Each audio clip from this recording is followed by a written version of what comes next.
Bueno, muy bien. Quiero mandar un saludo especial a Rodrigo y a su primo Juan Pablo, que están en el hospital. Juan Pablo está internado y es el muchacho por el que les pedí en los motivos de oración para que estemos orando, así que le mandamos un gran saludo a él y a todos aquellos que están conectados a través de este medio. Hoy estamos transmitiendo a través del Face, así que bueno, damos gracias a Dios que podemos tener estas herramientas con las que podemos llegar a otras personas. Como les decía cuando comenzamos esta reunión, hoy es un día muy especial porque es el primer domingo del año y es la primera cena que vamos a compartir, y como es de esperarse, esta es una cena de restauración, como ustedes lo vieron ya en el banner que está puesto allí. No sé si se fijaron cómo pusieron los banners anteriores, y estamos extrañando al banner del 2016. ¿Sabe usted? Si alguno por ahí lo llevó a la casa porque dice, bueno, le quiero sacar una foto, lo que sea, acuérdense que lo tiene que traer. ¿Por qué? Porque tenemos desde el 2013 que entramos a este lugar todos los banners y las palabras que el Señor nos fue marcando a través de los años.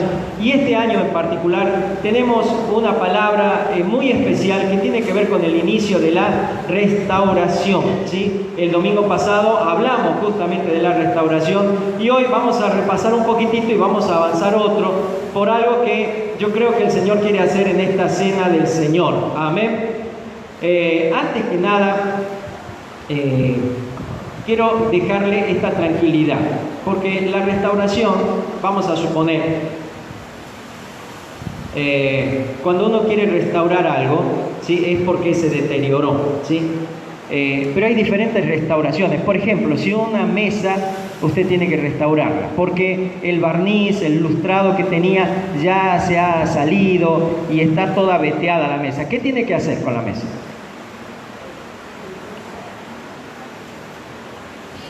Lijarla. Ahora, si usted fuera una mesa, usted le pasa la lija a la mesa. ¿Alguna vez usted tuvo una mesa que se quejó? Que le dijo, no me pases tan fuerte. No, ¿verdad? El problema ahí está, porque nosotros no somos una mesa, somos personas. Y nos quejamos, y nos duele, y sentimos, y por ahí no nos dejamos pasar la lija. Bueno, no puede haber restauración sin que haya confrontación con lo que hay que restaurar. Entonces, este año va a ser un año medio que vamos a estar siendo confrontados con muchas cosas.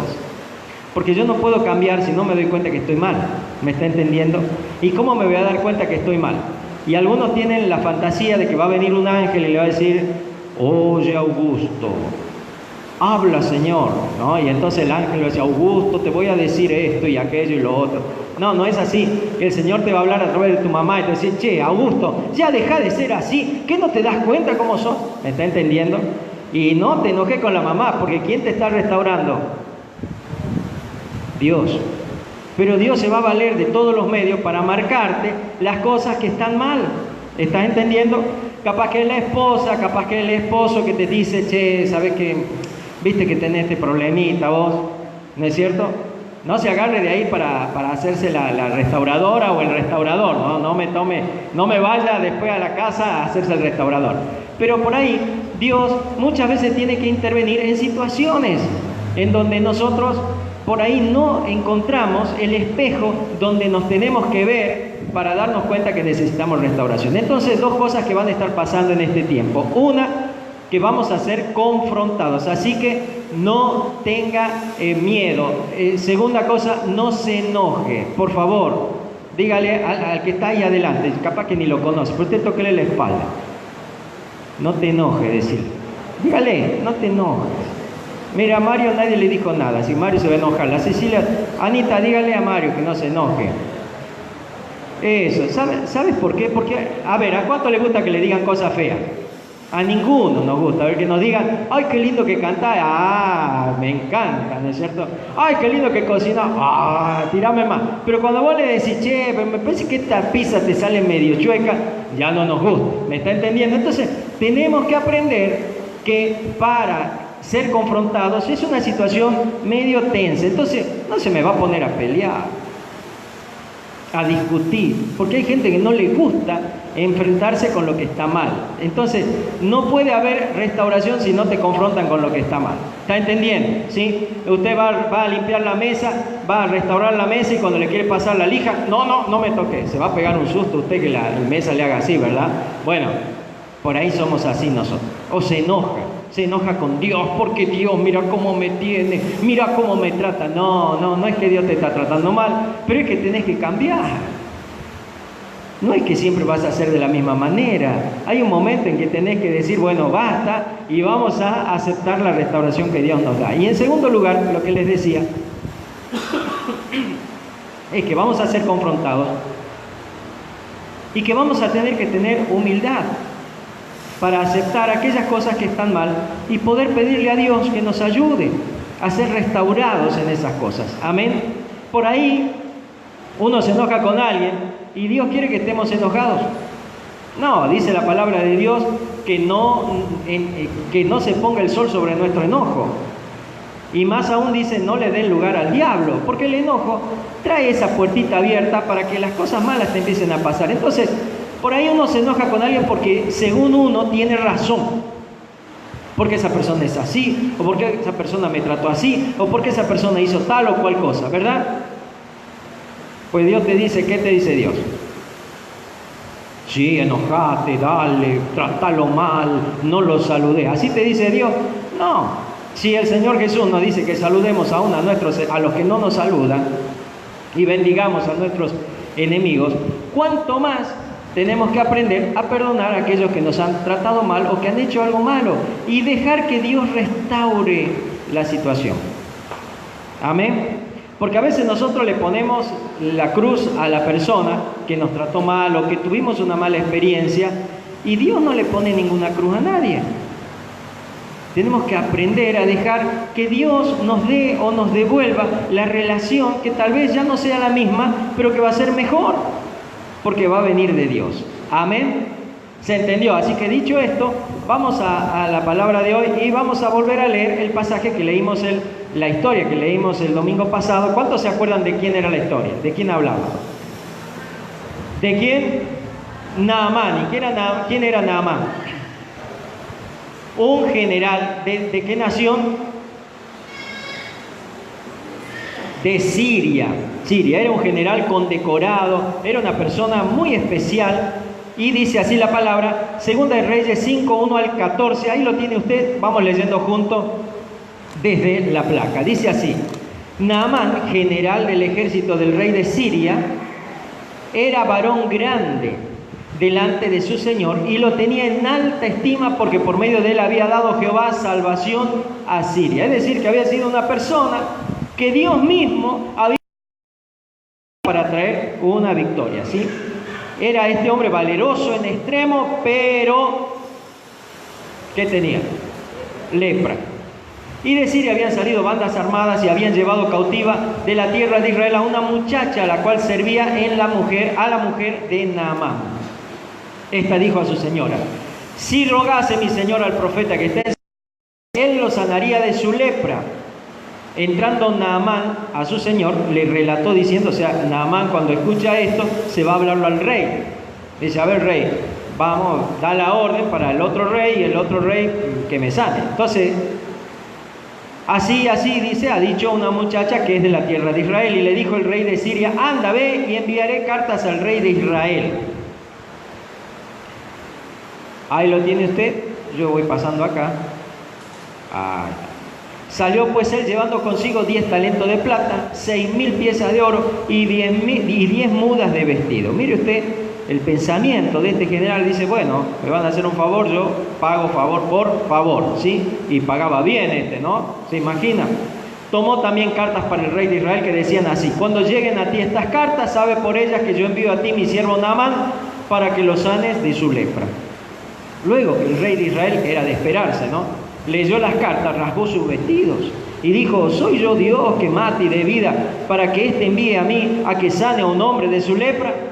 Considerad y ved cómo busca ocasión contra mí. Claro, el rey de Israel se pegó tremendo susto cuando lee esta carta, porque le están pidiendo algo que él no puede hacer. ¿Cómo voy a hacer de la lepra a una persona?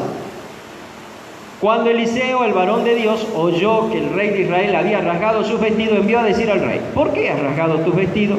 Venga ahora a mí y sabrá que hay profeta en Israel. Y vino Naamán con sus caballos, con su carro, y se paró a las puertas de la casa de Eliseo. Yo te recuerdo que él llevaba 10 talentos de 10 mudas de vestido, o sea que llevaba un carro bastante grande, y allí iba con todos sus caballos, con la gente que lo acompañaba,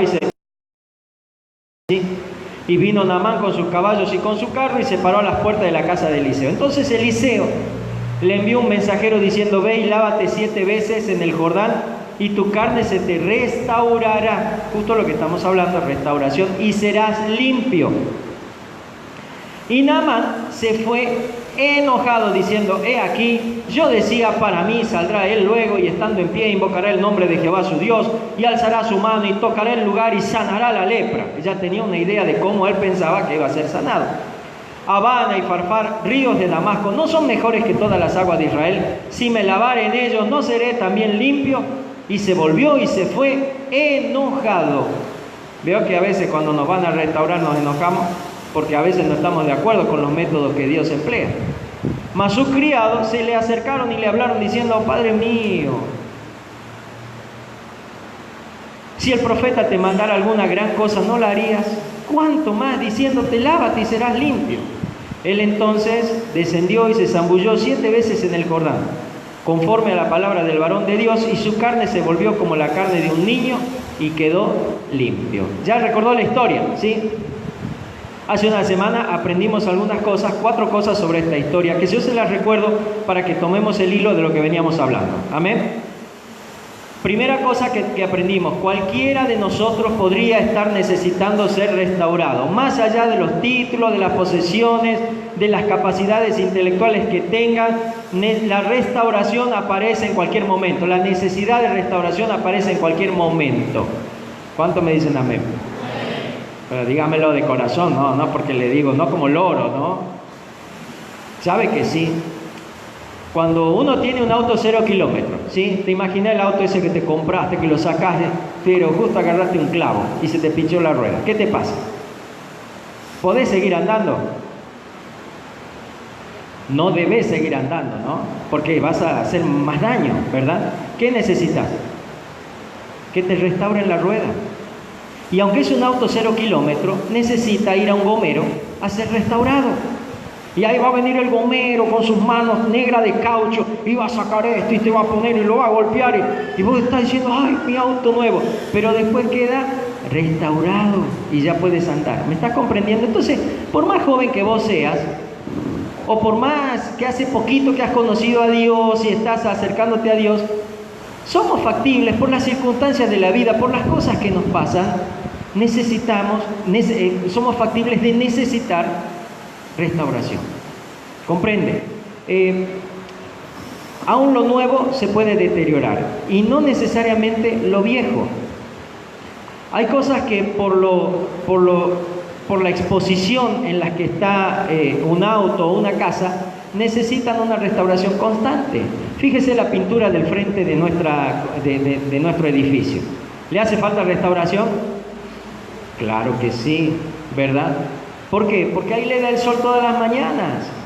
Y no porque ya haya pasado un tiempo, no, podemos seguir adelante, sí podemos seguir, pero necesita ser restaurado, ¿sí o no? Usted vio que están apareciendo una vegetación hermosa ahí adelante. Alguna gente pasa y dice: che, en esta iglesia parece que son onda verde, que están con la naturaleza, hacen que los yuyos crezcan, ¿verdad? ¿Qué necesita? Un jardinero que pase, ¿verdad? La máquina. Necesita restauración. Y no, la restauración, querido hermano y amigo, no es algo malo, es algo bueno. Pero como hablamos el domingo pasado, necesitamos ser humildes para ser restaurados. Porque solo una persona humilde se da cuenta que necesita ser restaurada. Amén.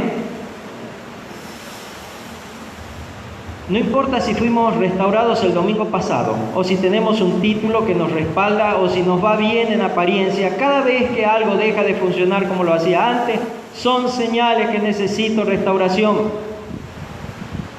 Si no estás en una relación con Dios como la que tenías al comienzo, necesitas restauración. Si no estás en comunión con todos tus hermanos como Dios quiere que estés, necesitas restauración. Amén.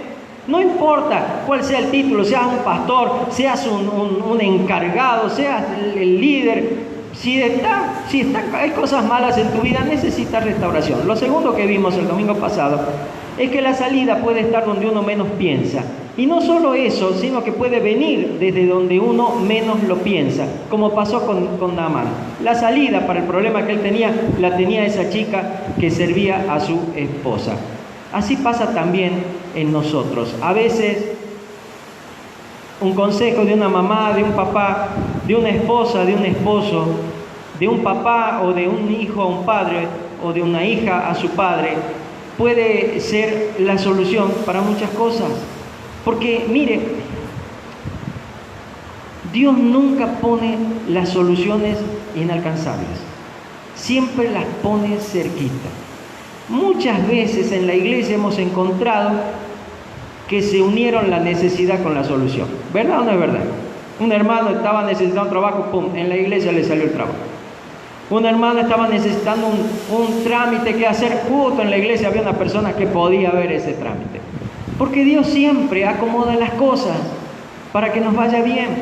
El gran problema que tenemos es que nosotros pensamos que tiene que ser de otra manera. No, Dios es sencillo, no simple, sencillo, como lo vimos ya años atrás.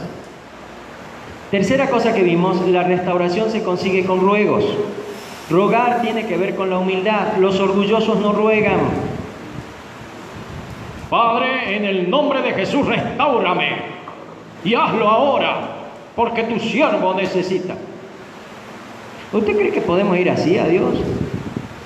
No, hermano. Tenemos que aprender a rogarle al Señor. Y leímos un pasaje precioso del Salmo 80 que dice: oh Dios de los ejércitos, restáuranos, haz resplandecer tu rostro y seremos salvos. ¿Está clamando usted por restauración? ¿Está pidiéndole a Dios que restaure su vida? Mire, cuando de pronto su esposa le dice: che, mi amor, ¿sabes qué? Me he dado cuenta que yo siempre te digo esto y vos no cambiás. Mira, ¿qué tiene que hacer? ¿Qué tiene que decir? Gracias, mi amor, me está mostrando en qué tengo que ser restaurado. Y tiene que ir a orar, tiene que pedirle a Dios que lo restaure. Amén. Pero tiene que dejarse restaurar. Amén. ¿Sí? No se haga el enojado. ¿Sí? Porque si no, nadie le va a decir lo que está mal y va a ser como aquel rey que salió desnudo y nadie le quería decir que estaba desnudo. Hasta que vino un niño y le dijo: está desnudo el rey. Y fue el único que tuvo la veracidad y el coraje de decirle la verdad a este rey de mal carácter. Entonces, no seas así, porque es feo ser avergonzado por causa de las cosas malas que tenemos. Amén. Ay, qué difícil que está el asunto. Bueno, pero en el nombre del Señor. También vimos el domingo pasado que necesitamos la restauración, pues Dios viene a buscar una iglesia restaurada, una iglesia pura, sin manchas, sin arrugas, sin contaminaciones. Y es el Señor el que nos está llamando a ser restaurados. Vivimos tiempo donde el evangelio que se predica da vergüenza. Es un evangelio para aquí y ahora, un evangelio que no te lleva al cielo, un evangelio que te hace vivir mejor acá en la tierra, pero que te lleva al infierno. Entonces, cuidado. Claro que Dios quiere que prosperemos, claro que Dios quiere que estemos bien, pero ese no es el centro de la cosa. Cuando predicamos el evangelio parece que estamos vendiendo, ¿han visto esas cosas que venden, ¿cómo se llama? OmniLife o no sé cómo otra. Que te dicen, te dan ganas de comprar, son caras, y vos decís, de donde sea saco para comprar, ¿viste? Así parece que predican el evangelio ahora. Mirá, ¿qué te pasa? Tenés la uña torcida, Cristo te la endereza y vas a tener una uña especial, preciosa. ¿Qué te pasa? Tenés el ojo chueco, venía Cristo que te... No, venía Cristo porque Cristo nos viene a salvar del infierno, gente. La vida no es solamente esto que estamos viviendo, hay una eternidad. Y hay un punto y un momento en la vida donde vamos a tener que dar cuenta a Dios de todo lo que hicimos. Y le doy una nota que dio Cristo Jesús. Dijo: muchos me dirán en aquel día: Señor, Señor, ábrenos. En tu nombre hicimos esto, hicimos aquello, hicimos lo otro. Y el Señor le dirá, apartado de mí, hacedores de maldad, que no los conozco. Entonces, cristianismo no es pasarla bien aquí.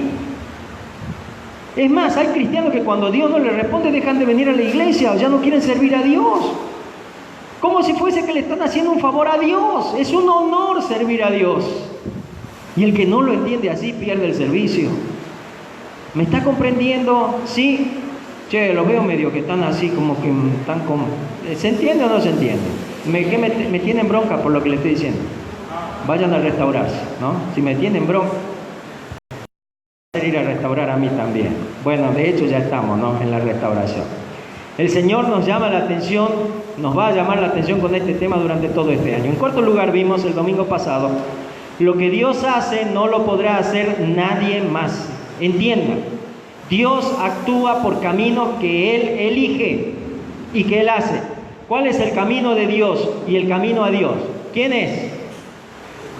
Vamos, dígamelo, Juan 14:6. ¿Qué dice? Porque yo soy Él, Jesús dijo, yo soy el camino y la verdad y la vida.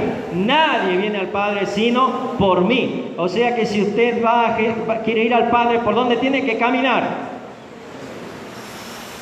Che, eso se tiene calor, pero póngale un poco a ver. ¿Por qué? ¿Por dónde tiene que caminar? Por Jesús, ¿verdad? Y usted encontrará y dice, bueno, pero todos los caminos conducen a Dios. ¿Escuchó eso que dicen, no? Yo voy a creer en el gnosticismo y yo voy a Jesús. ¿Está bien? Yo voy a creer en este santito que lo mismo voy a Jesús. No. Si Dios dice, es por acá, ¿por dónde? Por donde Dios dice. Amén. Entonces, no tratemos de hacernos un evangelio a nuestra comodidad y a nuestra necesidad, sino tomemos el evangelio como está escrito y así lo vivamos. Amén. No podemos pedirle a Dios que haga un nuevo camino conforme a lo que a nosotros nos parece bien. Es como que Jesús no es tan popular, Señor, ¿por qué no hace otro camino? No, el único camino será y es Jesucristo. Este general, Naamán, hubiera querido tal vez tener un trato con el rey y no con un profeta. Aunque a él le dijeron, mire, el profeta te va a sanar, él se fue a hablarlo al rey. Porque él habrá dicho, este está a mi altura, es de mi alcurnia, es una persona con la que yo puedo hablar, no con un profeta. Que el rey le diga al profeta y que el profeta me sane a mí. Mire la idea que tenía metida Naamán. Pero muchas veces nosotros tenemos esa idea. Muchas veces decimos, no, el Señor me va a hablar y me va a contestar la oración. Y no te contesta nada. Y te enojas con Dios. Porque no estás entendiendo la manera, el modus operandi de Dios. Está escrito en la Biblia. Amén.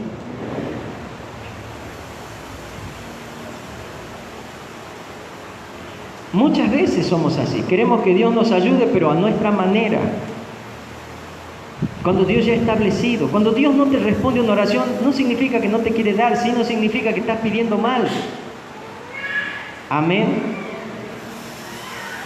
Por ahí vos estás orando, Señor, cambiala a mi esposa, y el que tiene que cambiar sos vos. Entonces, si no cambia tu esposa, tal vez lo que el Señor te está diciendo es que vos tenés que cambiar. Amén.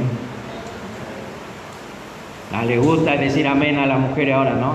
Y viceversa. Amén, varones. Amén. Ahí nomás porque no se enoje la esposa. Miren, lamentablemente vivimos tiempo donde sin darnos cuenta pretendemos que Dios haga las cosas como nosotros queremos que sean hechas y no como Dios quiere que sean hechas. Amén. Por ejemplo, nosotros tenemos esta reunión, que ¿quién la instauró esta reunión? El mismo Jesús.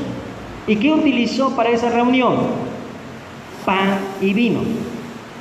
Y usted va a ver que en nuestra mesa lo que más resalta, ¿qué es? El pan y el vino. Siempre tenemos hermanas preciosas, bondadosas y creativas que le ponen a cosas lindas a la mesa. Pero yo siempre digo, acá lo que tiene que resaltar es el vino y el pan. Porque esto me habla de Jesús, ¿me entiende? Yo he ido a mesas, a cenas del Señor, donde te quedas abriendo la boca y se te cae por acá una cosa, viendo las bananas, los pedazos de... A mí me ponen una sandía y me pueden, ¿no? Bueno, no sé si tendría que haberlo dicho, pero ponen una sandía grandota, un melón. ¡wow! Unos duraznos así que parece que ya revienta una ciruela. Pero dejamos de ver lo importante, que es Jesús. Jesús es este pan y este vino. ¿Está entendiendo? Por eso en las mesas que vamos a compartir siempre, lo que más se va a destacar es este pan y este vino, porque es el cuerpo y la sangre de Jesús.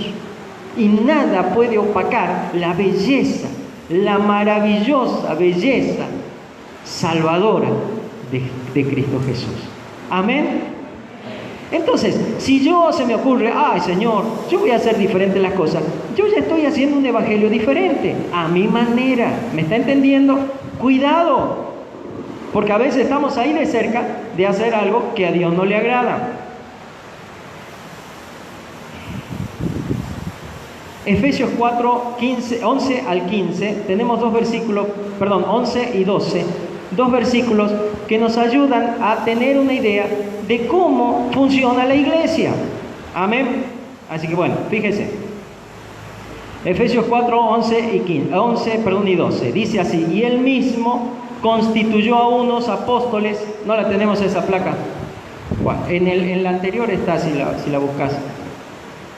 Y él mismo constituyó a unos apóstoles, a otros profetas, a otros evangelistas y a otros pastores y maestros. ¿Quién constituyó a esta gente?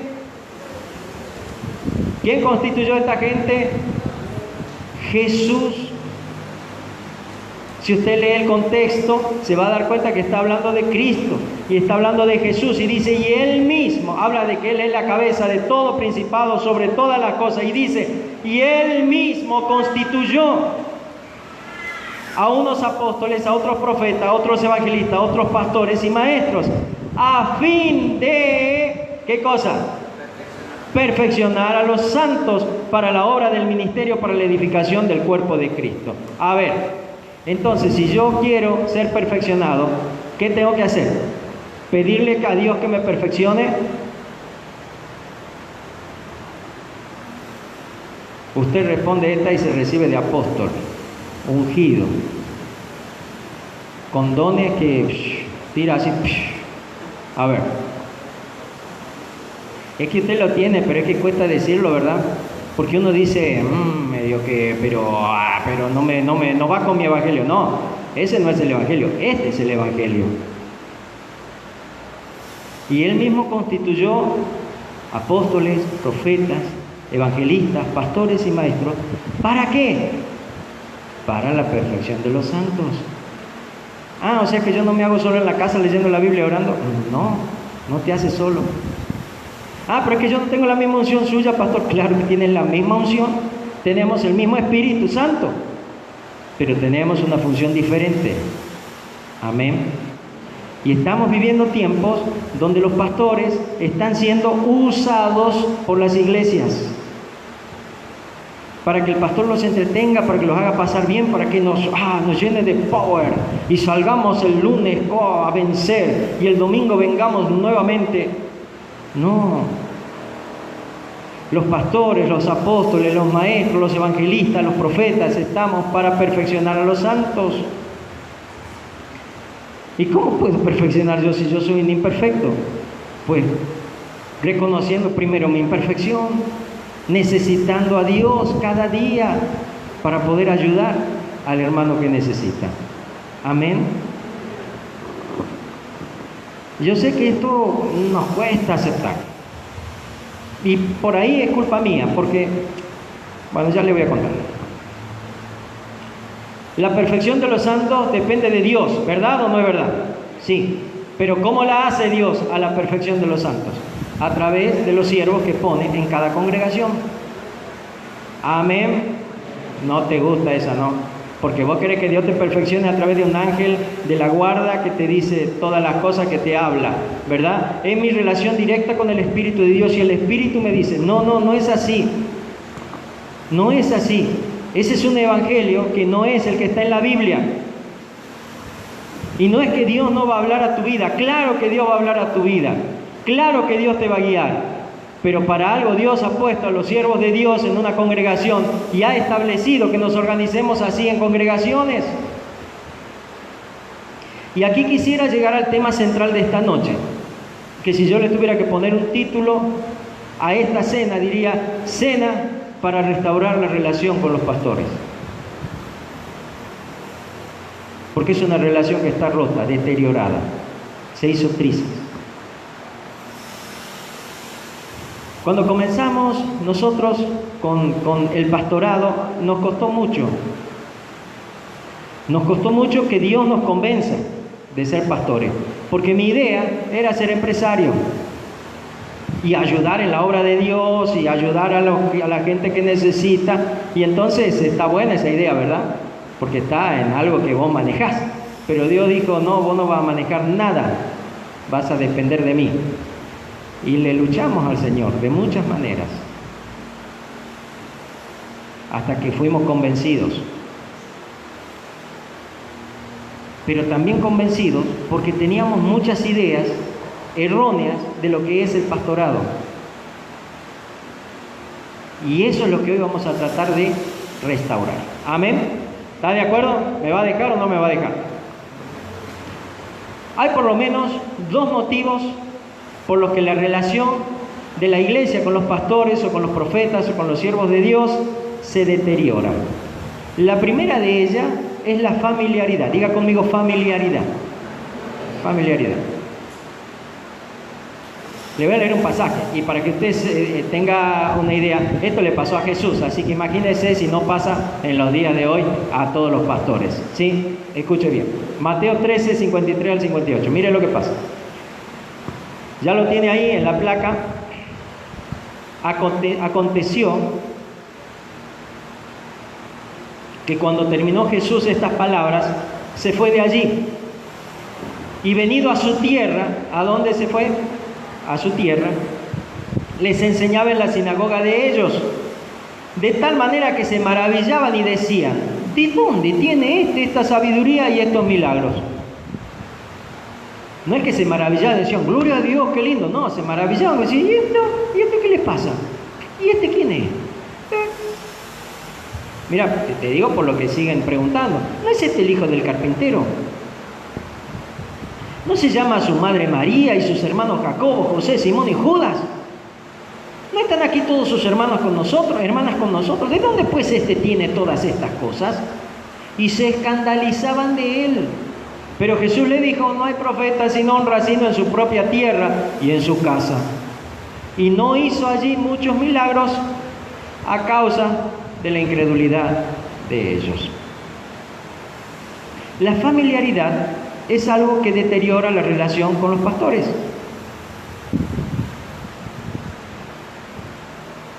Y la familiaridad es un gran enemigo de la fe. Necesitamos creer que hay gente que Dios levanta para determinadas funciones. Y eso no significa que le estoy atribuyendo un poder a esa persona, sino que estoy reconociendo que Dios ha hecho algo en esa persona. Y el reconocer eso trae bendición a mi vida. Amén. Ay, esta cuesta, ¿no? Esta palabra está medio difícil. Lo que pasa es que cuando uno convive, cuando uno está con la gente, ¿no es cierto?, ya te miran diferente. Y tal vez hoy entiendo por qué muchos pastores, porque conozco muchos, no aceptan que no lo llamen de pastor. Yo de entrada le dije: mire hermano, yo soy Walter, a mí no me define que usted me diga pastor o no pastor, yo sé quién soy, yo estoy sirviendo a Dios. Pero por ahí capaz que se va para el otro lado y dice: este ni pastor es. No, sí, somos pastores. Y Dios nos ha levantado. Y Dios nos levantó con una palabra profética. Y lo que estamos haciendo tiene que ver con esa palabra. Y todo lo que hacemos tiene que ver con ese día que Dios nos levantó. Pero como uno por ahí choca con esa gente que son tan pastores que hasta la esposa le dice pastor, usted sabe que hay esposas que de los pastores lo tratan de pastor al esposo. ¿Sabe o no sabe? El pastor está... Lo llamo: hola hermana, ¿qué tal? ¿Me pasa con fulano? El pastor está descansando. ¿Cómo dice mi suegro? Haceme el favor. ¿Me entiende que por ahí ya se nos van los humos para el otro lado, verdad? Sí, usted va y le dice: hola Juancito. Pastor Juancito, Hola, Rafael. Pastor Rafael, ¿eh? No, eso está mal, ¿sí? Pero también está mal que yo le diga, Juancito, y lo despeino porque es Juancito, es mi amigo. No, es un pastor. Amén.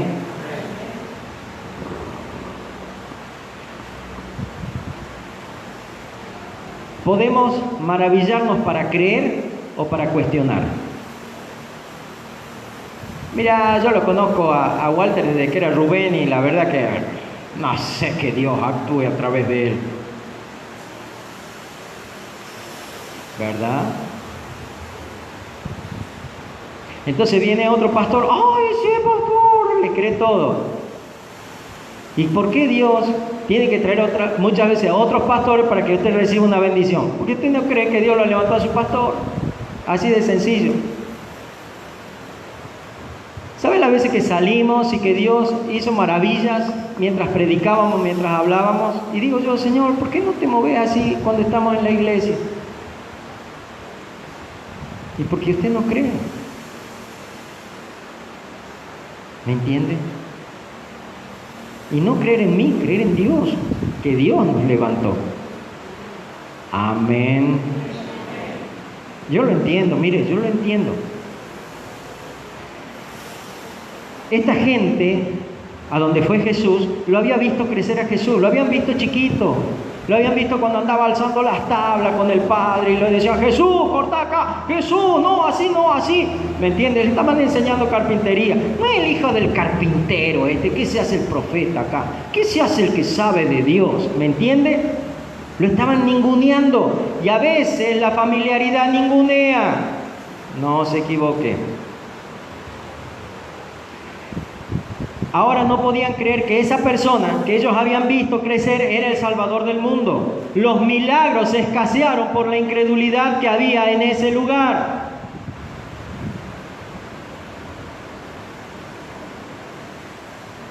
Hola, ¿están ahí, no?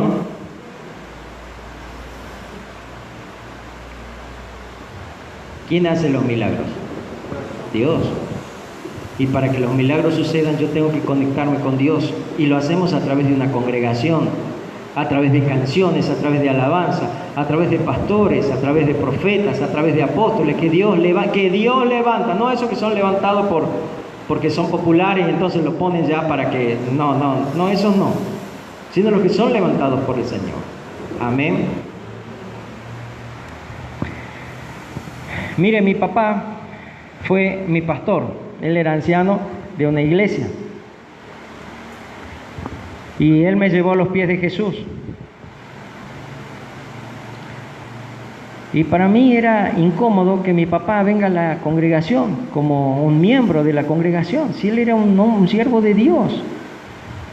Pero ese hombre no se humilló, porque no es humillación esa, sino simplemente aceptó que Dios nos había levantado como pastores. Y muchas veces me decía, vení, quiero hablarte, pero quiero que me hables como pastor. Y me contaba sus cosas y podíamos conversar. ¿Y usted cree que yo me sentí, y ahora yo soy más que mi papá? No, mucho menos que él. ¿Me comprende? Entonces tenemos que tener cuidado con esto de la familiaridad. Los pastores somos pastores siempre, no solo en la iglesia, porque por ahí alguno dice, vos sos pastor en la iglesia, acá no te haga el pastor. No, el pastor soy siempre, porque es algo en lo que Dios nos ha levantado. ¿Me entiende? Siempre vamos a ser pastores. No podemos renunciar a eso. Amén. Porque es algo que Dios nos ha dado. Y si los pastores están jugando a la pelota, ¿qué son? ¿Qué son? Pastores. ¿Sabe que una vez me invitaron a un grupo pastoral? Yo venite, no sabe cómo la pasamos de bien acá. Ah, sí, mirá cómo la pelota. No te admiré porque acá nos decimos de todo, ¿no? Eso no es el pastor. ¿Está entendiendo? Pastor sos cuando te va bien y cuando te martillas el dedo. También sos pastor. ¿Y cómo tenés que reaccionar cuando te martilla un dedo? Y como pastor. ¿Me está entendiendo, no? ¿Sí?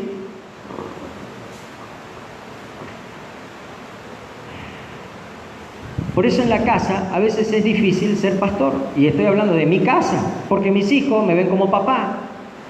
Y cuando les quiero dar un consejo, para ellos es complicado verme como pastor o vernos como pastores. Porque nos ven como el papá y la mamá. Porque yo los conozco a ustedes. Yo los conozco cuando se levantan y tienen los pelos así. Yo no. No. Eso no cambia lo que somos. Amén.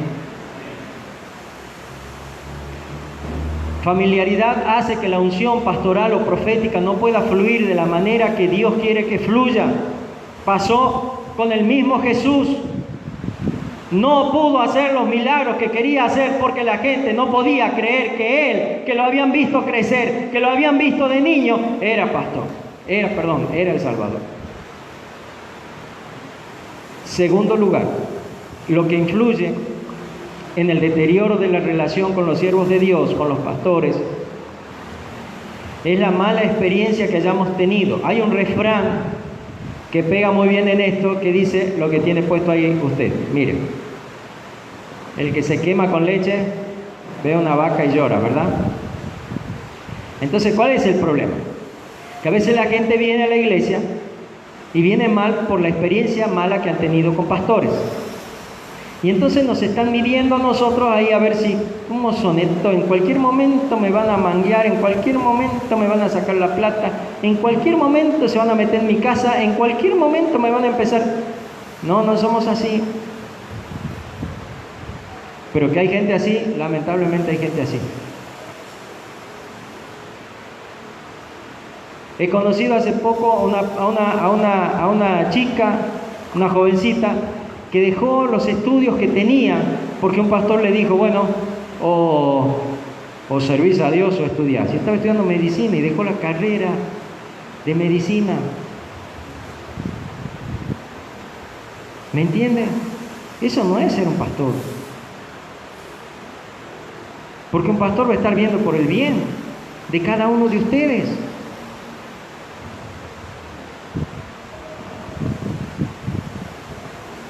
Hay muchas personas que vienen con esas experiencias malas y especialmente ¿saben con quién? Con las pastoras.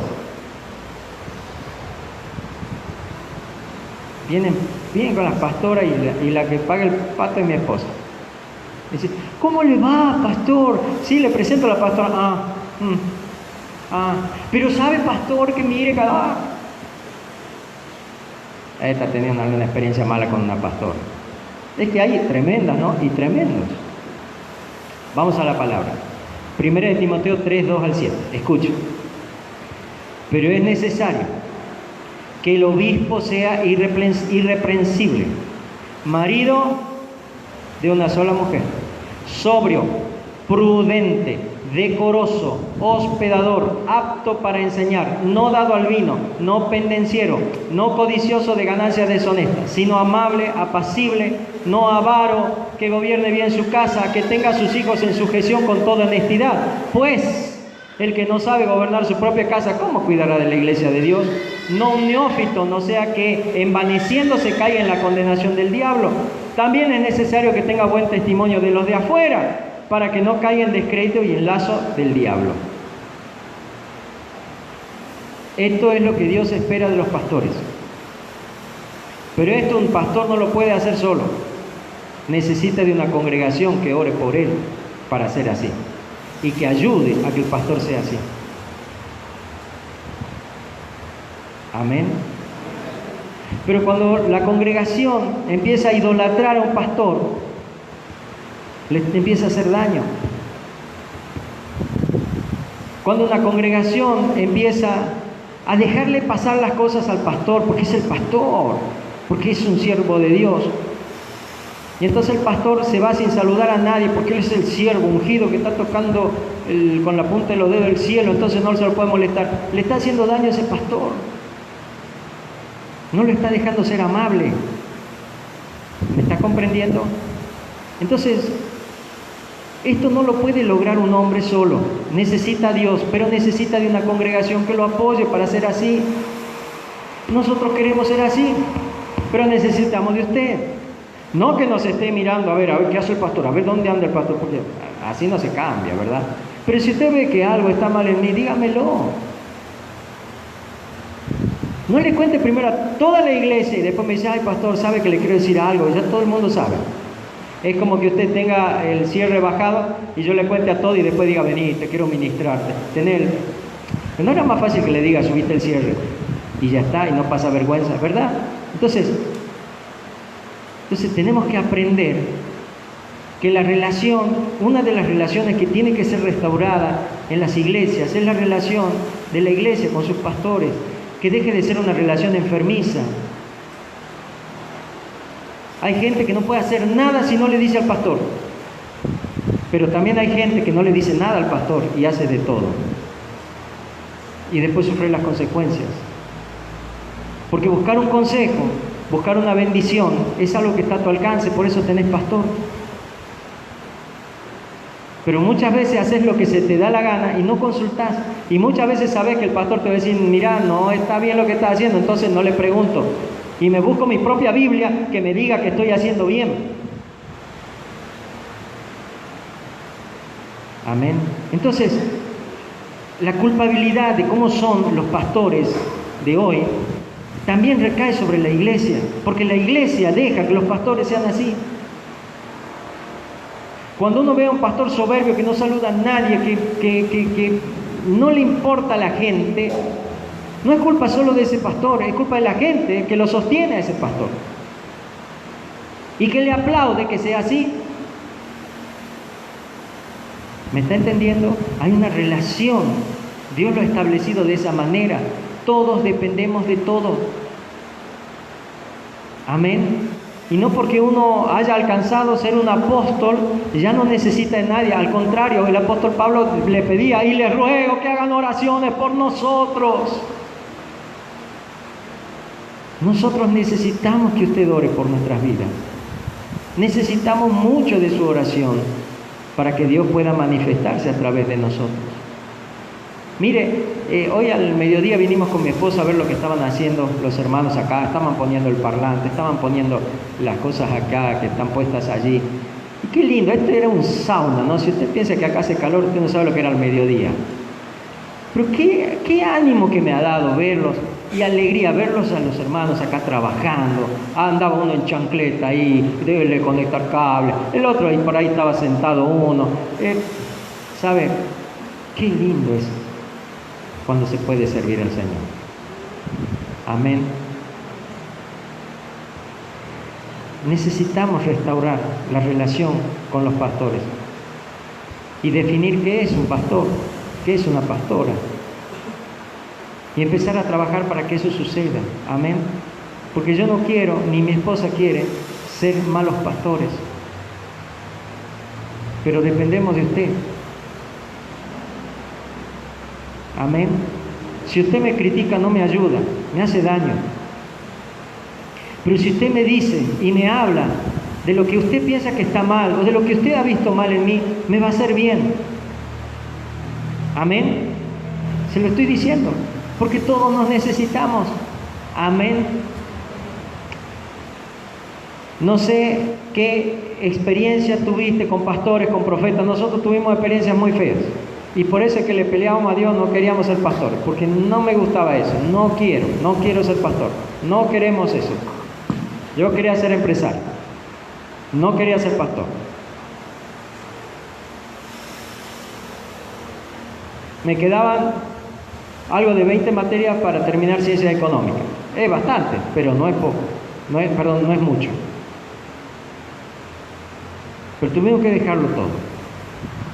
Porque había un sueño más grande que el sueño que yo tenía, que era el sueño de Dios. Pero ese sueño nunca lo voy a poder lograr solo. Nunca lo vamos a poder lograr ni siquiera entre los dos. Necesitamos de una congregación que pueda ayudarnos. Amén. No se puede solo, nada se puede solo. Todos dependemos de todo. Y así dependemos de Dios. Amén.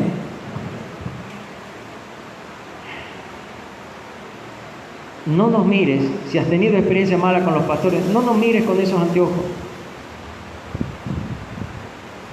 Aquí nadie le va a buscar sacarle la plata. Yo sé que hay gente que saca la plata y me da vergüenza. Y no estoy de acuerdo con eso. No le vamos a estar engañando con un evangelio que no está en la Biblia. Vamos a tratar siempre de sujetarnos a lo que dice la palabra. No vamos a estar tratando de meternos en su casa y de sacarle las cosas que ustedes tienen, porque sabe que hay pastores que dicen que tienen que tener más que las ovejas. Entonces van a una casa y dicen, ¿cómo vas a tener esto vos y el siervo no tiene? Bueno, se lo lleva a la casa. Esos son comerciantes, no son pastores. Nosotros hace mucho que dejamos, fíjense, nosotros enseñamos que Dios va a levantar gente en riqueza, pero nosotros hace mucho que hemos dejado de lado el pensamiento de ser ricos. Cuando yo tenía la empresa, quería ser rico, pero cuando fui pastor tuve que dejar ese pensamiento. Yo ya no voy a ser rico, al menos económicamente, pero tengo una gran riqueza en Dios. ¿Está entendiendo? Hebreos capítulo 13, versículos 7 y 17. Mira lo que dice ahí el apóstol.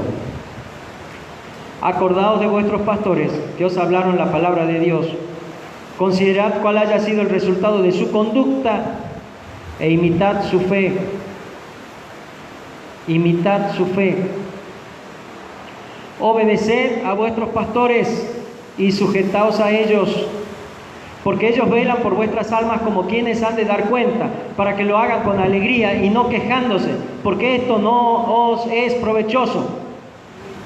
Porque algún día me imagino en mi pequeña y finita mente que algún día el Señor sacará los expedientes. A ver, Walter, vení. Mariné, vengan para acá. A ver, ¿cómo han pastoreado a esta gente? Saca el expediente. Urueña, Walter, Andrés. Andresito, sí, Señor, tocaba la guitarra. Y ahí estábamos contando todas las cosas de Andresito, ¿verdad? Bueno, pasamos pelota. Fulano de tal. Y era duro, señores, nos esquivaba de un lado y del otro, no buscaba nunca un consejo, hacía lo que quería. ¿Me está comprendiendo, no? Entonces, porque va a llegar un momento en que Dios nos va a pedir cuenta y vamos a tener que hablar de usted.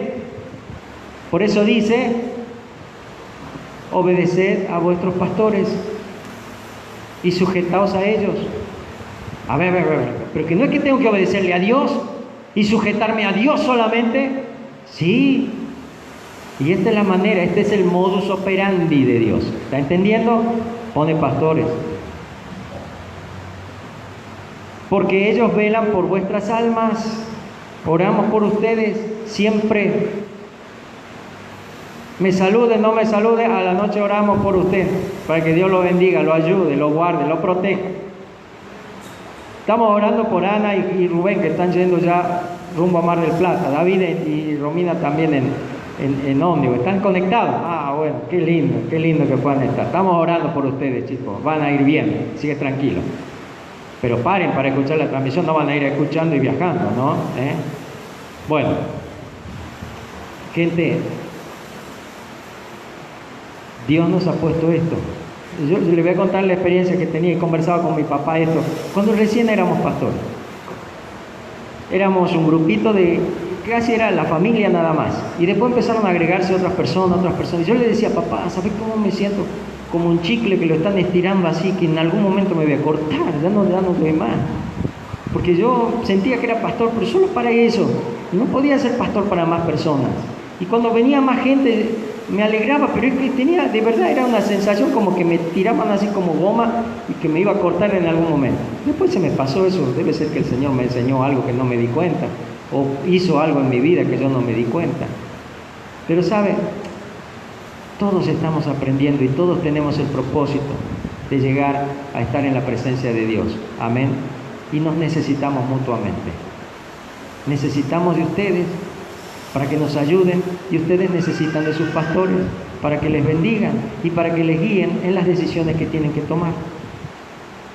Yo mismo me admiro muchas veces cuando vienen a preguntarnos cosas que yo en la vida he estudiado ni sé. Pero ¿cómo Dios respalda nuestras vidas? Dándonos el consejo. ¿Sabes por qué? Porque la obra la hace Dios. Y usa vasos de barro, así, de barro. ¿Para qué? Para que la gloria sea de Dios. Amén, gente. Restaurar la relación con los pastores tiene que ver con empezar a vivir la iglesia desde otra perspectiva. De poder decir, qué bueno, tengo pastores que velan por mí. Pero muchas veces ni siquiera sé qué te pasa. Estás cerrado, no hablas, no decís nada. Me gustaría saber qué te pasa. Si tienes un motivo porque quieras que oremos, decímelo. No necesitas ponerlo en pedido de oración. Me lo podés mandar al WhatsApp y vamos a estar orando por eso. ¿Me entiendes? Porque esa es la relación de pastores. Queremos que te vaya bien, no queremos que te vaya mal. Si estás estudiando, queremos que te vaya lindo, que te vaya hermoso. Si te querés casar, queremos que tengas el mejor casamiento, que tengas la mejor fiesta. Si querés ponerte de novio, y queremos que consigas la chica más hermosa, el chico más lindo, que te levante, que todo pueda salir bien. ¿Me entiendes? Nunca vamos a ser pastores que vamos a desear tu mal. Porque ahí estaríamos actuando del lado de las tinieblas y no del lado de la luz.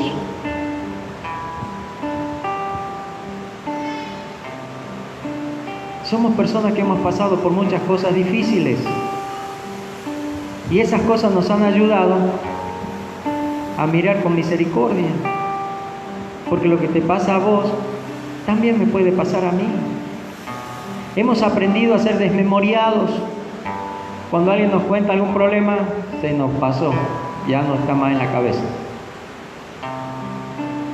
El problema me refiero a pecado, no problema, situación. ¿Me entiendes? Porque todos estamos propensos al pecado. Y cuando alguien tiene la confianza de decir, me está pasando esto, tenemos el respeto de poder ayudarle a salir de eso y no estar juzgando su vida. ¿Me comprende? Entonces quiero pedirle que pueda hoy, en esta noche, dejar que Dios restaure la relación con sus pastores. Yo no sé cómo me veía usted a mí. Si usted cuando me veía decía, mira el negrito desde lo familiar. O si usted decía, para mí que no sé en qué anda, ¿no? No piense mal. Yo conocí una hermana que decía, me molesta el pastor tal porque tiene los vidrios polarizados, como si se fuese No, si uno polariza. Y yo digo, pobre esta mujer, no ha visto que yo también tengo los vidrios polarizados. Uno los polariza ¿para qué? Para que el aire acondicionado funcione mejor en el auto, no porque se siente. Pero esta persona pensaba que era un agrandado, que por eso polarizó para que nadie lo vea. No sea mal pensado. Yo sé que hay gente mala, pero no es que... Si ve algo malo, díganoslo. Amén. No deje que nos desviemos de lo que la palabra de Dios enseña. ¿Qué le parece? Vamos a dejar que Dios restaure la relación. ¿Sí o no? Sí, póngase de pie. Mientras nos despedimos de aquellos que han estado en esta transmisión, que el Señor les bendiga. Oramos por sus vidas para que la bendición de Dios sea sobre ustedes. Y si tienen motivos de oración, mándenlo a través de un mensaje que vamos a estar orando por ustedes. Dios tiene que restaurar la relación.